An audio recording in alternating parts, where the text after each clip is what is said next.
If you really believe suburbs are going to die, then let them die and let the market address the situation. In a great nation like ours, you can't let people do what they want. It has to be coordinated. Los Angeles seems like this big sprawling mess, almost designed to give planners and ambitious politicians splitting headaches. But should it? LA is spread out, and yes, there are a lot of cars, which is why politicians and planners want LA to be more like New York, with its high-density living, towering skyscrapers, and state-of-the-art subway system. And they want to do it by pushing Californians away from cars and single-family houses. Building single-family homes in large lots is not going to be very popular. Single-family homes in small lots and multifamily will be more popular and more affordable. Hassan Ikrada runs the Southern California Association of Governments, SCAG. SCAG coordinates planning for all of Southern California. It subsidizes government projects and hands out lucrative contracts to big developers who help implement its vision of a denser Southern California. We're going to add 4 million people to this region in the next 25 years. The demographic shifts, the rising cost of commuting, the rising cost of gasoline, energy, is going to kind of probably have people think again about their choices where to live. There's no massive movement of young people into Los Angeles. There just isn't. So where is the market? Joel Kotkin, Chapman University professor and author of The Next 100 Million, points out that for more than a decade, more people are moving out of California than are moving in. So why the push for more density? Kotkin points to an ideology called smart growth. Smart growth, I think, was very much based on this idea that you had to control what was going on with a very centralized plan. Also, this really is a way of favoring well-entrenched developers against either entrepreneurial developers, and in many ways favoring urban developers over those who are in the suburbs. So there's a confluence of a kind of an ideology or religion of smart growth with a powerful economic force of rent-seeking capitalists who support it. We're a proponent for us planning for the future. We're a proponent for us coordinating infrastructure with how we're going to grow. If that's what you call smart growth, so be it. You really do, as land use planning is, have to look block by block, parcel by parcel to see what's appropriate. And unfortunately, the people who lead these conversations for smart growth have other interests. Damian Goodman lives in Leimert Park, one of LA's historic black neighborhoods. He runs the Crenshaw Subway Coalition and says that planners who plop high-density projects like New York-style rail into existing neighborhoods can do more harm than good.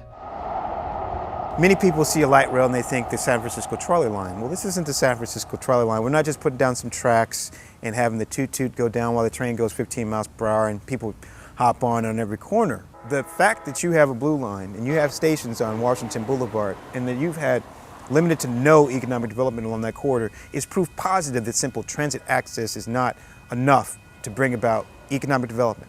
That you can have transit riders and still destroy a community. One of the things that happen when you force this high density development is you destroy the very urban neighborhoods that have retained the middle class. Take Leimert Park, Baldwin Hills. People are in the city because they like being closer in, but they want to have a house in the backyard.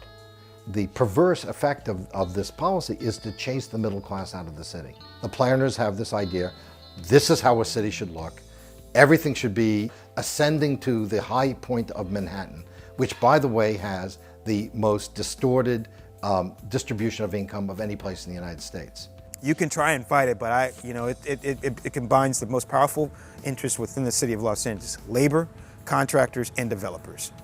If you think you can beat all three of them, good luck. The problem with regional planning organizations is they tend to be top-down and dominated by the local elites. The neighborhoods have to fight this almost a kind of guerrilla style, like the Viet Cong. You know, they have to fight in their neighborhoods. They're trying to do something here, and then everybody gets upset. The big developer, they have professional meeting goers who go to meetings. Unions have their hacks to do things. The Greens have all sorts of money, and they can send people to these meetings. We have to make a living. We have to support our family. We have to take our kids to school. We don't have time to do that. To those who say that SCAG is a regional government disconnected from what's happening in the ground, I would say this. If it's not SCAG, then what? And one of the things that differentiate us from other nations in the world is we do plan.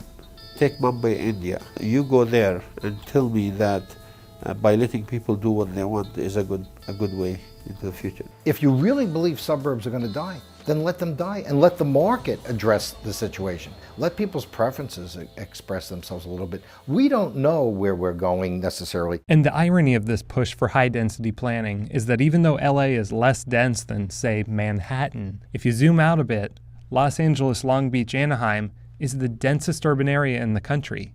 What say you, New York, Newark? The key thing that makes LA different, and most American cities different from New York, is something called history. New York was developed primarily before the automobile. LA is an entrepreneurial city dominated by small businesses. The vast majority of its growth has taken place under the automobile. And so that's its DNA. Now you can think about how you improve that and make it work, but you can't fundamentally change it. Maybe all this so-called sprawl isn't so bad after all. It's what makes LA LA, which is more like a bunch of smaller cities crammed together inside of a bigger city. From the walkable beach towns of Santa Monica and Venice on the west side, to the tourist-friendly district of Hollywood, to the historic single-family homes of Leimert Park. Do we really need a handful of planners designing growth patterns when we could have thousands of individual choices shaping a city? For Reason TV, I'm Zach Weissmuller.